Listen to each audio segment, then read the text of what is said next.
What's happening? Will Freeman, RevolutionaryLifestyleDesign.com, talking to you today about how to defend yourself. Okay, the reality is we have a high-tech world of comfort and convenience. It's easy to forget that at one point in our evolution, every day was a struggle for survival. From the environment to predatory animals to other hostile tribes of humans, your life and the life of your tribe at one point was dependent on your ability to defend yourself. Since then, we've become the dominant predator species on the planet and risen so high that we are effectively above the food chain. And we've outsourced the bulk of our personal defense to the military and the police force. However, jail does not mean anything to some young, dumb thug who wouldn't think twice about sticking you up for a couple $100, or from some dummy in the club who won't hesitate to start a fight over nothing. The reality is we still have all those primitive instincts within our civilized society, and just because you've never been attacked and just because you've never been in a fight doesn't mean that threat isn't present. And even if you only end up in one fight in your life, you're going to be thankful that you know how to defend yourself, okay? And hear me out. I'm not a tough guy. I'm a lover, not a fighter.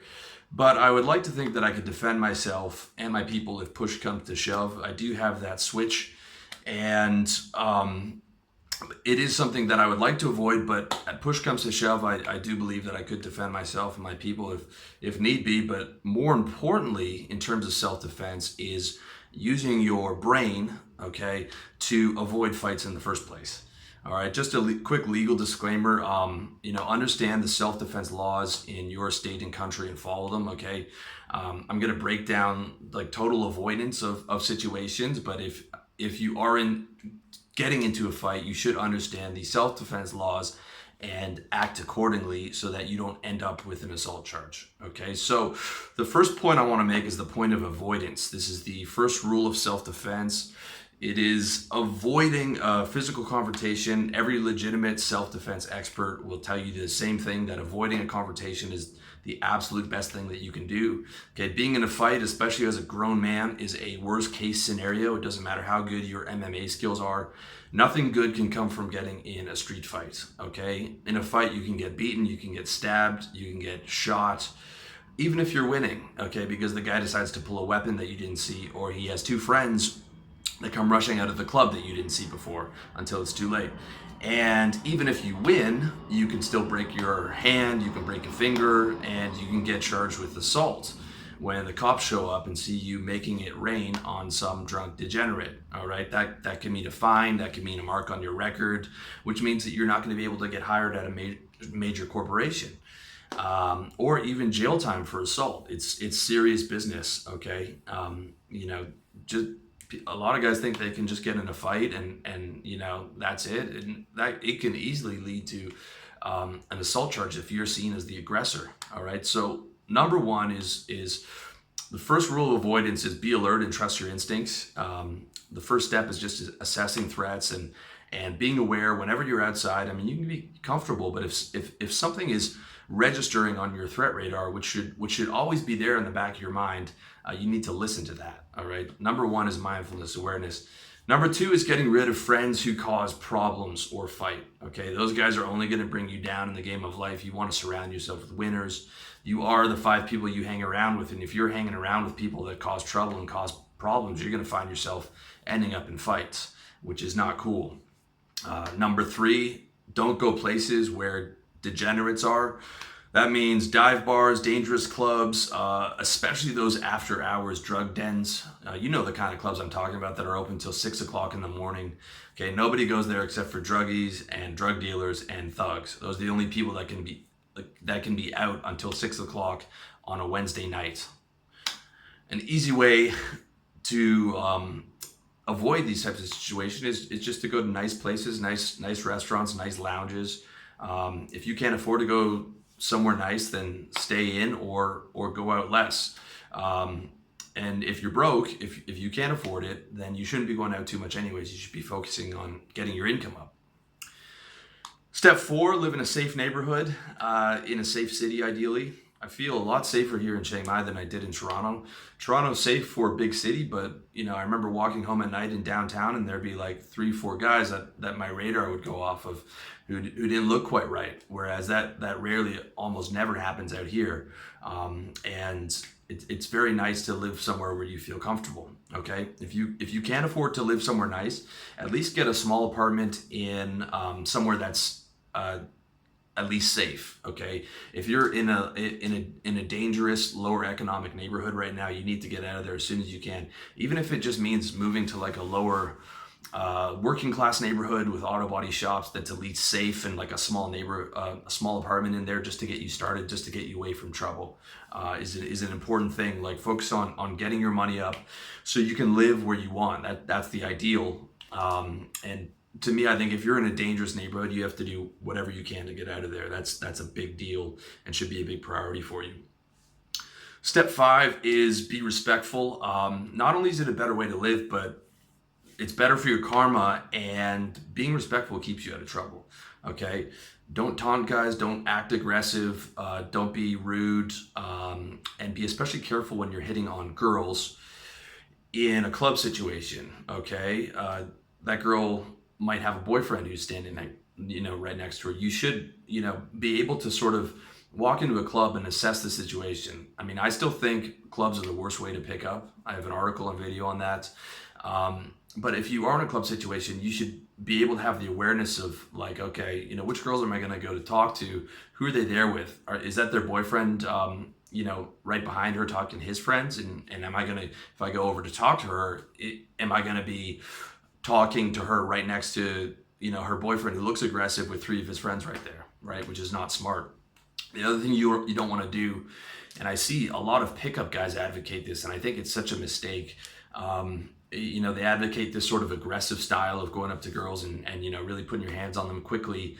And some of these guys advocate going up to girls in mixed groups of guys. Okay, so you've got a mixed group of guys and girls. The guys are drunk. Let's say the guys are like, look like they're athletic and shape guys, and you're running into their circle, hitting on their girls, they could be those guys' girlfriends, or they could be girls that those guys are hooking up with, or just girls that they like and that they are protective of as part of, that's their circle, and you're coming in there. That is a recipe for trouble. Okay, at the end of the day, the girls that want to get picked up at the club, they're there with like 1 girlfriend or maybe like 2 other girlfriends at the most. They're having the girls' night out, and despite what they say that they're just there to dance, they're there to meet guys for the most part, and they'll be the ones who will be sitting by the bar, waiting for someone to talk to them, or on the dance floor waiting for guys to come dance with them. All right, those are the girls that you want to hit on, as opposed to girls that are actually there with guys. All right, and if you do hit on a girl and turns around, the guy's the boyfriend and whatnot, just say, oh hey, I'm sorry, I didn't realize she was with you. That's happened to me a number of times back when I was being active with it, and that pretty much stops like almost any problem right in its tracks. She's just like, hey, I'm sorry, I didn't realize she was with you. I hope you do have a good night. And it's also just a common courtesy. So if you're at a club and some guy's hitting on your girlfriend, and because that's happened to me as well, and then he apologizes, that's I respect that as a common courtesy. I don't think it's a weakness. I think it's a respectful thing to do, and it's a smart thing to do.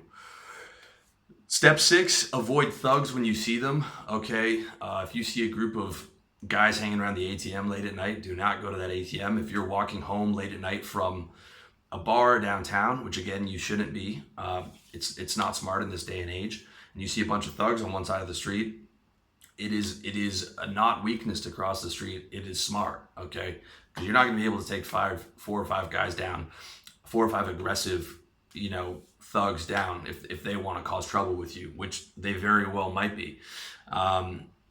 Even if you went to a nice lounge downtown, you're taking my advice, you're going to nice places. Walking back home from downtown in a major city at night, a lot of the times is not smart.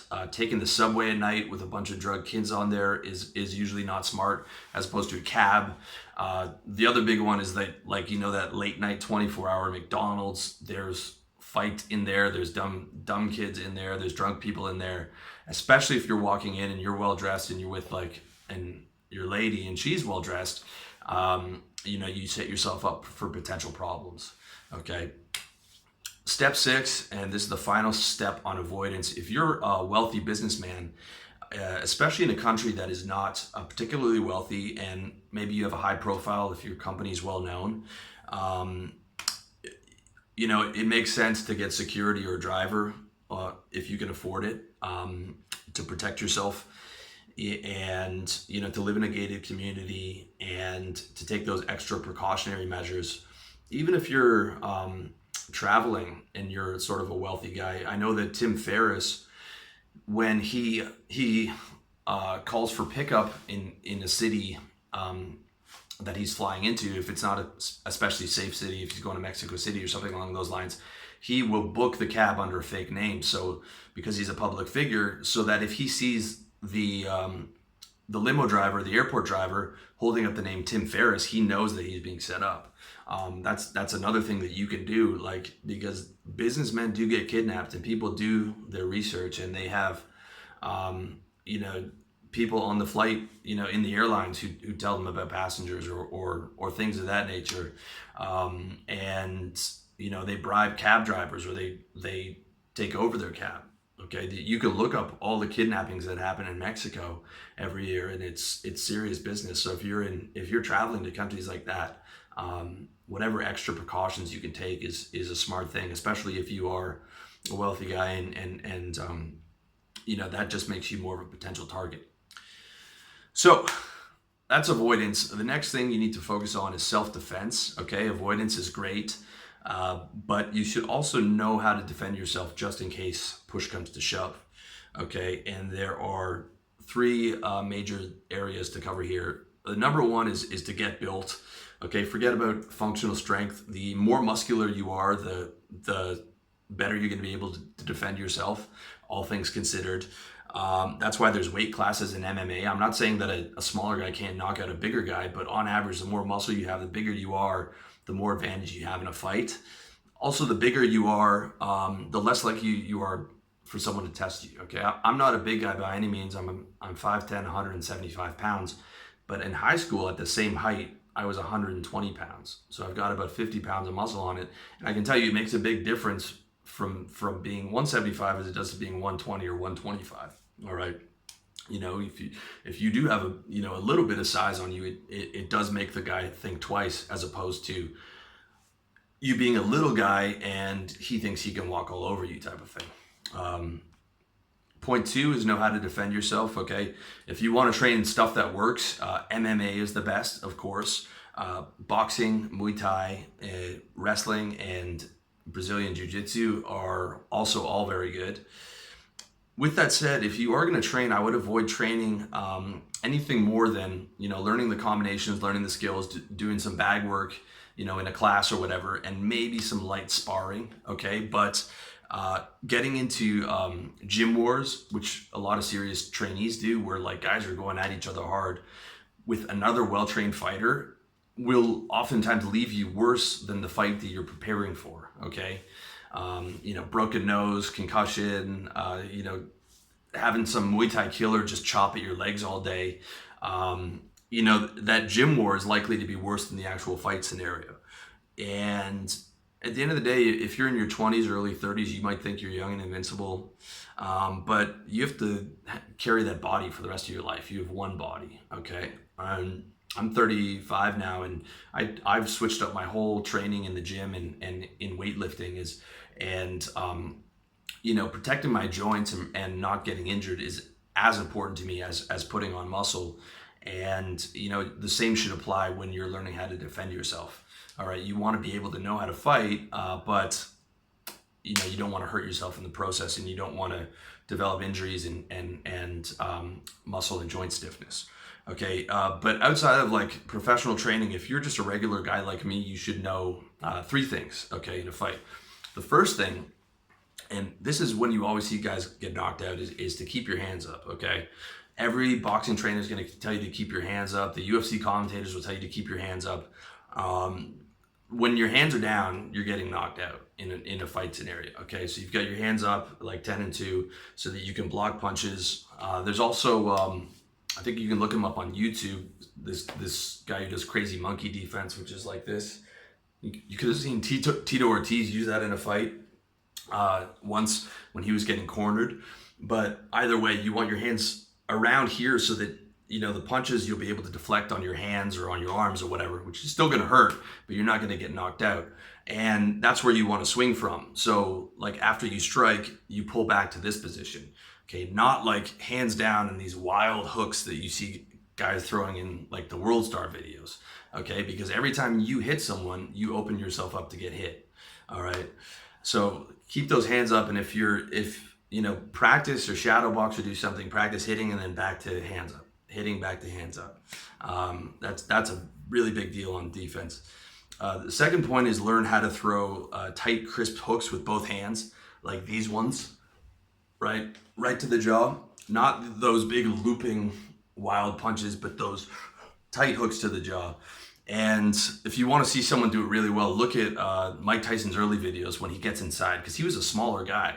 So he would get inside with head movement, and then he would throw these ruthless hooks to the body, hooks to the jaw, and take guys down. Okay, I'm not talking about hits, shots to the body though. I'm talking about being able to time crisp hooks to the jawline for the knockout, and to be able to practice that, and to be able to do it with you know, some real aggression. If you have to train on a bag or shadow box a little bit, I do that sometimes in my room, or you know, it's something that I've been watching for a while. By no means am I you know, calling myself any type of a good fighter, but I do know a little bit of those boxing basics, which are quite helpful. Third point is the basic head movement back and forth and the basic foot movement. You know, you don't want to be flat-footed in a fight. You want to be moving around. You want to be changing angles. You want to be, you know, circling and maybe setting up your right hand if that's your dominant hand. Lots of boxing tutorials available. Everything, all the stuff that I'm telling you about is available on YouTube. If you look into it, you can practice on a punching bag, or you can practice on one of those ropes with the head slips like this. Again, if you want to watch Mike Tyson again, a lot of people don't know this, is that his defense was some of the best in his early days. He had that bob and weave style that Custom Auto taught him, and it was very hard to hit him because his head movement was so good. His footwork was good, but his head movement was incredible. You can watch his defensive highlights and see what I'm talking about. But being able to move your head is very important. Being able to move is important, because you never want to be a stationary target in a fight.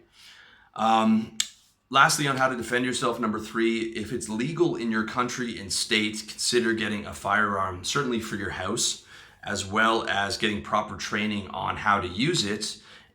Because a weapon, a firearm, is by far your best bet on self-defense. Especially if you have a family. If your house is being robbed, you are going to be thankful you have that gun to protect your family. With that said, of course, you want to, if you have kids, you want to store that gun safely and away from children, and not having them being able to access it, as well as storing it in regards to whatever laws there are in your state, to make sure that you are not doing anything illegal. And of course, you're legally purchasing the gun. I know that in some countries and states, it's legal to carry a weapon, or even carry concealed. I believe Florida and maybe Arizona. Don't quote me on that. Again, a gun is by far your best line of self-defense. Okay, but with that said, I would be careful with that, in terms of pulling a pistol and shooting someone in a club or a bar brawl. I mean, could get you sent away for manslaughter. Even if you're trying to claim self-defense, it's like, well, the guy was coming at you with fist and you shot him.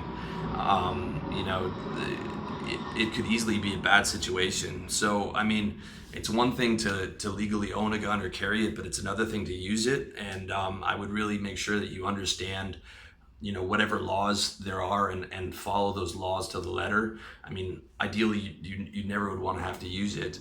But I mean, I'm just putting it out there as an option. I'm just saying, you know, learn the law to the letter, learn exactly what you can do and can't do. And also just the karma and the ethics of, you know, not wanting to shoot someone, obviously, are things to consider. But I just wanted to put that out there in regards to firearms because that is the best form of self-defense. Okay, so with that being said, I want to cover a couple of fight scenarios here. So let's say you're in the club, all right, and some guy's upset over something and he's speaking to you in a certain way. Again, avoidance usually should prevent you from being in these situations. Okay, if someone guy's getting aggressive with you, you've already messed up at some point. Okay, but in that situation, the first thing you want to do, like, you're probably at a club where you shouldn't be, but the first thing you want to do in that situation is conflict resolution. Okay, if you stepped on somebody's shoes, or you dropped some guy's drink, or you were hitting on his girl and you didn't realize it, the polite thing to do is apologize. It's easy. It's usually, if someone's getting mad, there's something that you did. They might be overreacting, but there could be something that you did, and a quick apology will solve that. Again, in a nice establishment, there's a very low chance that an investment banker is going to try and bottle you because you scuffed his loafers, which is why I tell you to stay in nice places. But conflict resolution is the first thing. Sort of like, hey man, I'm sorry, hands up. Hey man, I'm sorry, I didn't mean to do that. Yeah, my fault, 100%. I apologize, right? Usually that's going to be enough to deflate the situation. Okay. If it starts to escalate more than that, this is number two. The smart thing to do is leave. Okay. If someone's getting angry as per the above, and you can't resolve the conflict quickly, your best bet is to swallow your pride and leave. Okay. For me, the way I justify that is I have way too much winning to do. Okay. I'm looking at Grant Cardone and Tony Robbins, and that's where I want to be. And Tony Robbins or Grant Cardone is not going to be in the club getting into a fight. All right. I mean, it's just stupid. And I'm a grown ass man. So I would be like, well, I'm going to suck it up. I'm not going to be happy about it. I'm going to suck it up because I'm playing the game of life. And this is a bad card to play. This is a mistake. I just look at it logically, like, this is where I'm trying to go in my life. This thing's getting in my way. I'll suck up my pride for about a second, and 3 days later, I won't care about it. I'm going to leave. Okay. My reputation is not as a tough guy. I know that I can fight if I have to, but I don't want to. So I will do what it takes to avoid that situation. And I would suggest you do the same. But let's say for whatever reason, you feel that it's starting to escalate and leaving's not an option. So now we're going to talk about the actual fight scenario. If you're boxed in, or you're making a bad decision, chances are if you're fighting, you're making a bad decision. Chances are, if you're fighting, you probably could have left at some point. Like, when you watch all these videos of these guys posturing up, every one of them could have just walked away and not, gotten into that combat zone going back and forth with the guy. So you're usually able to get out of that situation. But if you're in like tight quarters, or a hallway or an elevator or something along those lines where you don't have the option and you're boxed in, again, so you're going to be in a fight scenario. Okay. And if you're in a fight scenario, okay, you either have to be in fight or flight. Okay. Flight is leaving. Fight is, I'm committed to this fight. And you have to decide, because there's actually three things. There's fight, flight, or freeze. Most guys freeze. Okay. And that's what gets them messed up. You need to choose fight or flight. If you're not leaving, then you're fighting. Okay. And you have to be well aware of that. Like, it clicks in your head, like, okay, I'm knocking this guy out. All right. That's the scenario you have to be in. You have to make that firm decision to attack quickly and attack viciously, and then, get the F out of there. Okay. Now, I'm saying you've tried conflict resolution. Okay. You are not the aggressor. You are doing this in self-defense. All right. You are doing this as your last option. All right. But you're smart. You're acting as if you have your hands up, right? You always have your hands up. Like, from the time you're doing conflict resolution, you have your hands up, right? In case he's going to try and attack. But you have your hands up like this. Hey man, no, it's cool. No, I don't want to fight. I don't want to fight. And like, I'm sorry, dude. And then if you're lucky, that's going to work, right? But if he keeps pressing you, that's when you get aggressive. But you don't give him warning that you're going to do it, right? You want him to sort of have his guard down a little bit and see you as not threatening. And then if he moves on you, that's when you attack, okay? After you've calmly asked him to calm down and you're not threatening and you have your hands up, but the second he moves towards you within the vicinity where he can strike you, that's when you attack, and you attack fast and furiously, all right? You strike first, okay? This will, one, give you the element of surprise, and be able to strike first and possibly end the fight right there, right? If you look at all the videos of people getting knocked out, it's usually the first punch when the guy still is not ready for the fight. Number two, because you've done conflict resolution, because you've tried to stop this guy, it gives you legal grounds for self-defense. If there's witnesses involved, they'll say that, hey, Will was reasonable. He was trying to calm the guy down. He wasn't trying to fight. He was telling them to stop. He gave him a lot of chances, and then the guy moved forward on him, and then I had to defend myself because I felt like I was about to be attacked, okay? And so that covers your grounds on the legal basis as well. Because you don't want to be striking first where you're the one talking smack and then you rush at him. All right, you wanted, like, the second he gets in your vicinity, now you have legal grounds. At least you have a good case, and he's still kind of unaware. All right, so what that means is you should be throwing the first punch, or what some guys might call a sucker punch. Okay, as far as I'm concerned, the guy who gets hit with it is the sucker. Okay, because if you're getting hit with the first punch, you made a major mistake. You made at least 3 mistakes, but you made a really major mistake by allowing him to strike first. Okay, you tried to apologize, you tried to reason with him, you tried to calm him down, but he still came at you. You felt your life was in danger, and you swung first in self-defense as opposed to standing there with your hands down while an aggressive, probably drunk guy moves at you. And you see this if you watch those World Star videos all the time. It's a guy standing there with his hands down, like, what are you gonna do? What?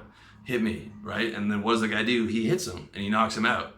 Okay, if you're getting hit first, you made 3 major mistakes. 1, you're in the wrong environment. 2, you're not being aware and not leaving. And 3, you didn't strike first. Okay, striking first, striking hard, striking viciously, hitting him with those tight right and left hooks.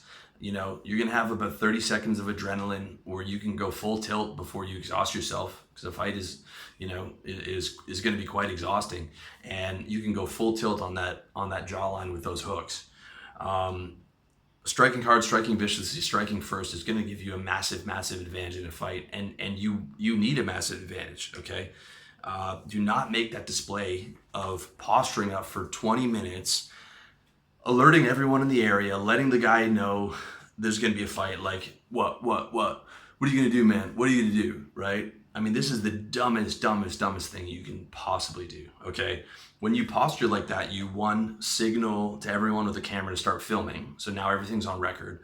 2, potentially alert the guy's friends who you haven't seen that were in the club to come out and defend him. 3, you lose the element of surprise. 4, you allow him to hit you first while you're puffing your chest out. 5, allows your opponent to psych himself up mentally and get ready for the fight. All right, you don't want him to be able to psych himself up. You don't want him to know that vicious attack is coming as you switch gears from being the non-threatening guy to the savage who is defending himself. You don't want his friends to be alerted. You don't want a crowd of people clamoring around. You want to attack viciously and knock him out quickly and then get the F out of there, okay?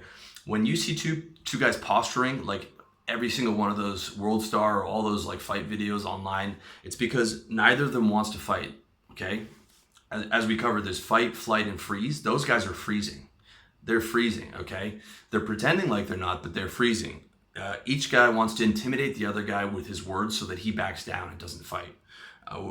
Neither one wants to back down because of pride, and neither one wants to leave, but they also don't want to fight. So that's the absolute worst scenario. The worst scenario is freezing, and even worse than that is posturing up and alerting everyone and getting that guy psyched up and letting him know there's going to be that fight, especially when your hands are down.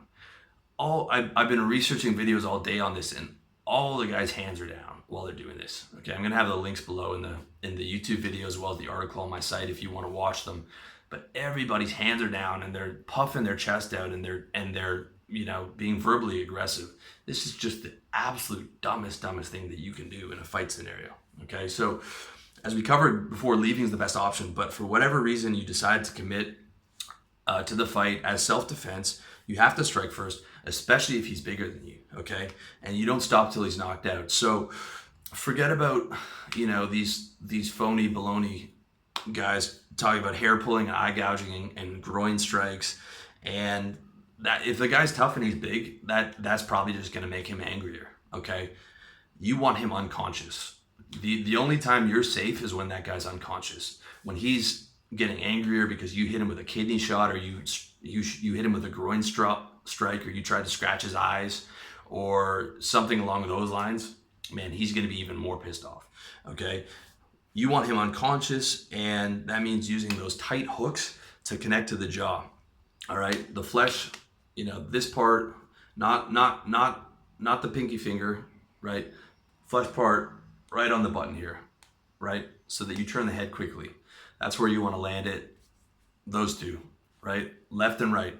And not those wild hooks, okay? From those wild hooks, you're too far away. You're swinging for the fences. And when you're doing that, if you miss, which most guys do, you leave yourself completely open, as opposed to a tight hook and then back to cover up, tight hook, and then, or, maybe a combination of 1, 2, 3. If you're good in boxing, you can put jabs and stuff in there. I'm not good enough for that. I would just be going straight for the knockout, striking first, striking viciously, overwhelming him before he realizes he's in a fight. But at the same time, after I punch, unless it's like a 1-2, pulling back and covering up, and, moving around and positioning for the next shot, and trying to be able to block and use the head movement to dodge. But ideally, it's like all offense from your end, or even more ideally, you knock him out in the first punch. If you look around at a lot of the knockout videos, it's first punch knockout, or it's the first punch that lands. And oftentimes it is a posturing situation, and then both guys calling the other one to start a fight, and then one does, and he knocks the guy out off the first punch. I've got some links below in the notes to a guy who looks like he's about 120 pounds knocking out a guy who's about 240. Okay, if you catch a guy clean on the button like that, even if he's twice your size, with a solid right or a solid left, you can easily knock him out. I've seen it in person.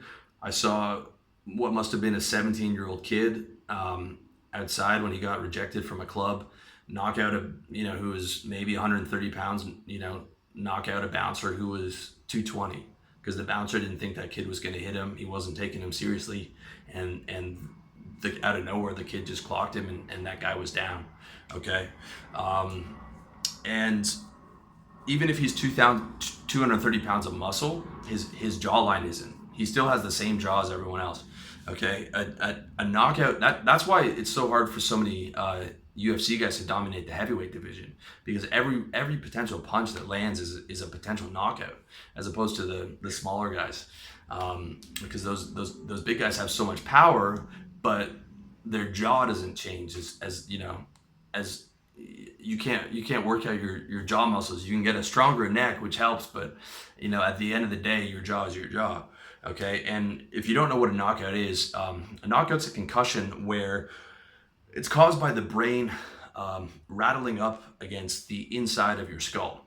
So what happens is the reason a hook is so effective to the jaw is it whips the head with such velocity that the head moves so quickly that the brain rattles against the inside of the skull, which causes the concussion.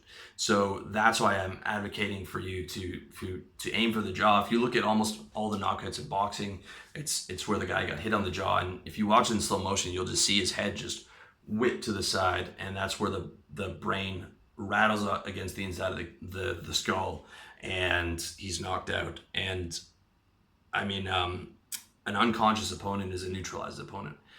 That's also why I'm telling you guys not to go into those gym wars, right? Like, knocking someone out is a serious deal. If you listen to the latest research on concussions, people used to think it was kind of a small thing, but concussions are a big deal. It's a minor to mid-sized brain trauma. Okay, so you don't want it to be you that's getting knocked out. That's for sure.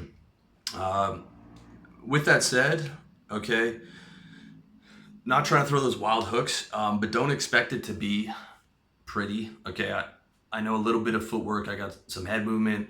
I can throw some crisp hooks, but I know in a real fight, my adrenaline would be going to be, and it would be ugly and awkward, and I might throw 1 or 2 wild hooks, out of mistake, but I'd still be trying to do the best I can and just aim for those crisp hooks and that jawline. Okay, and the majority of it's like you're going to want to go hard the first 30 seconds.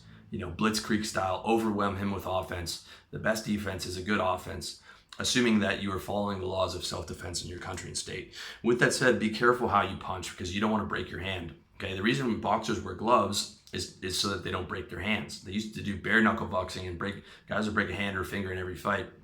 So you don't want to be hitting guys at like weird angles with your hand like this. You don't want to be hitting ideally the top of the head, the forehead or the top of the head, or the side of the head, because the skull is very hard. The jaw is much more malleable than the skull. It's much less hard, but you want to hit it flush, with the knuckles full on. Some guys say the top 3 knuckles, but just make sure that you know how to hit with the knuckles full on, and you're not doing any kind of like reverse punches, right? Like a solid, clean hook, full flush to the jaw is important.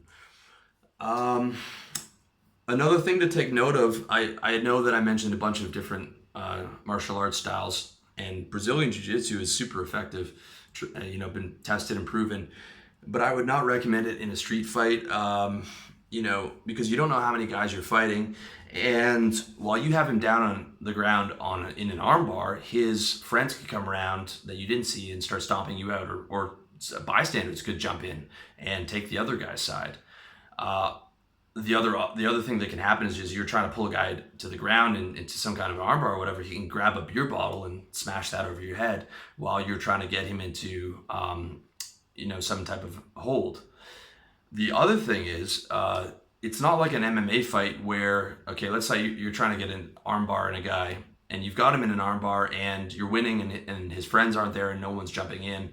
Okay, it's not like an MMA fight where he can just tap out and that's it. Okay, if he taps out and you let him go, what do you think he's going to do? He's going to come right back at you. Okay, so like to effectively use that, you're going to have to break his arm, and that is a very bad scenario, because then when the police show up and you're trying to plead self-defense and the guy's sitting there with his arm, with the bone popping out of his arm, and you're trying to say self-defense, it's going to be a much more difficult case, and the charge can be a lot more serious when you've done something like that. So I would be hesitant about using anything on the ground if you can avoid it.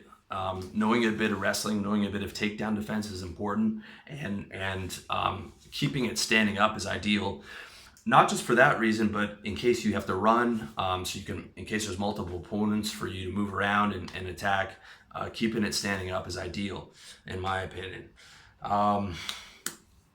With that said, just to cover the firearm scenario that we mentioned before, if you are allowed to carry a firearm in your state and country, and you are allowed to carry it concealed, even though you're legally carrying a firearm, like let's say you're in a club and you pull a gun out and shoot someone, man, that is going to be a tough case for self-defense. That could end you up in jail for manslaughter. The same goes for beer bottling a guy. That's not going to be manslaughter, but could be assault with a deadly weapon. Champagne bottle could be assault with a deadly weapon. You don't know, how that scenario is going to play out. But in that situation where it's just a fight, you want to avoid using a weapon.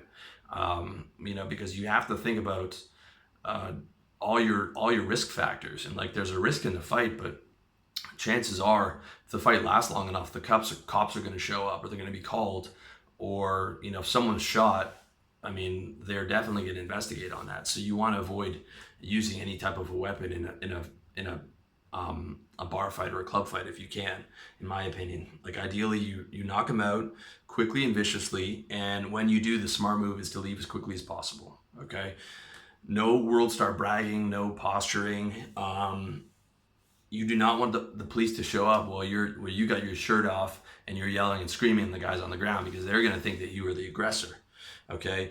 The other thing you don't want to do is you don't want to start kicking the guy when you're down. When he's down, you don't want to start doing like Vanderlei Silva, soccer kicks to the head and stomping on the guy, even though you might want to, because then first of all, you can really cause damage and possibly get a serious charge, and the cops show up and you're using the guy's head like a soccer ball and you're going to try and plead self-defense.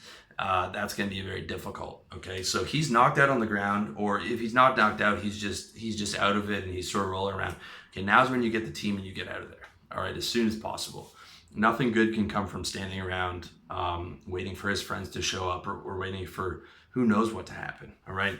You want to take him out quickly and viciously, and then you want to get you, yourself, and your people out of there as soon as possible. All right.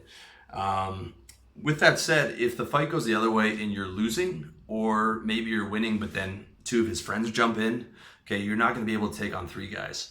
So in that situation, the smart thing to do is cut your losses and get out of there. Just get yourself, shove someone off you, get yourself enough room to move, and then run. If you can, ASAP, take it as a loss, live to fight another day, or better yet, never have to fight again, because you're working full time on fulfilling your destiny and your greatness and your mission in the world. And I mean, if you're losing, the ROI on sticking around is not good. Okay, you do not want to be in a situation where you're the guy who's knocked out in public, where those, and a couple guys did it and they're hovering around you and you're knocked out. They can do anything to you. Okay, good, and they're probably not very smart, so they might just stomp you out. And I mean, very bad scenario. So you don't want that to happen. If you're taking a loss or multiple guys come in, you got to create some room for yourself and run at the first opportunity. Lastly, we covered the fight scenario there. I just want to quickly cover a robbery scenario, which is probably a worst case scenario. As opposed to a fight in a club where someone might have a weapon, if you're getting robbed, chances are the guy does have a weapon. Pretty dumb to rob someone without one. Chances are the guy's pulled the weapon before you even saw it. Okay, again, this is a major failure in your awareness and all the other sections on avoidance. But if that does happen, by the time he's robbing you, he's already got the weapon out. Okay, if that weapon is a knife and he's got a bit of distance on you, you have a good chance to be able to just run away quickly if he's pulled it out at sort of mid-range, as opposed to like just having it on your throat. But because chances are he's probably not going to be able to turn that knife around and throw it like a throwing star into your back. But if he has a gun, even at mid-range or close range, running will probably get you shot in the back. So there's some self-defense experts who have, effective looking gun disarms and knife disarms. But I mean, you'd have to train that for so long to be good at that. And even then, I don't know. I would be very hesitant to try and pull that off. If someone has a gun on me and he wants my watch and my wallet, I'm going to give it to him as fast as possible. I'm not going to complain. I'm going to try and stay as calm as I can. Just be like, here you go, here you go, here you go. And, hopefully that will negate the scenario. If it looks like he's going to posture up and do something, then, last resort, try and disarm or try and move to the side and get the knife out of his hand. But ideally, if you want to give him what he wants, if it's a gun or whatever, and hopefully that will negate the situation. But again, if someone has a knife from you at like mid-range or they're coming towards you, that's you can probably run from that. But either way, you don't want to be in that robbery situation, dude. That's a bad situation. Sort of the summary is I would be very careful with disarming. I would just try and give the guy what he wants, hope for the best. But if you feel like after he's got it, he's considering making a move on you, then do what you have to do. But that's such a worst case scenario. The one thing to be careful on there, and this is just speculation, but if you are carrying a pistol, I think it's too late to pull that. I mean, at this point, because if he's got a gun to you like this and your pistol's in your back pocket, I think that could be a very dangerous move to try. So yeah, I mean, avoid a robbery situation. That is the best case scenario. I've been robbed once when I was about 20 by kids who looked like they're two guys pulled out of a car. I was just walking through like a decent neighborhood, but I had my headphones on, so I wasn't aware. Car pulls up, two kids wearing like blue bandanas wrapped around their mouth and stuff, and they pull out and they rob me for whatever I had on me. They actually didn't pull weapons on them, but there was two of them, and I know that because they were in a car, there was another guy driving the car, so that was three. So like immediately I calculated this is not smart. And because they had the blue bandanas on, I figured they were Crips. I figured it was like a gang initiation. I figured they probably had a weapon on them somewhere. They were scared while they were doing it, so there's a chance that they did have a weapon and they were just hoping that they could, get this part of their initiation down without having to shoot someone. I just gave them what they wanted, and they hopped back into the car, and I got lucky. But they caught me slipping, and because I didn't properly avoid the situation. But I mean, avoiding that robbery situation at all costs, and avoiding the fight scenario at all costs.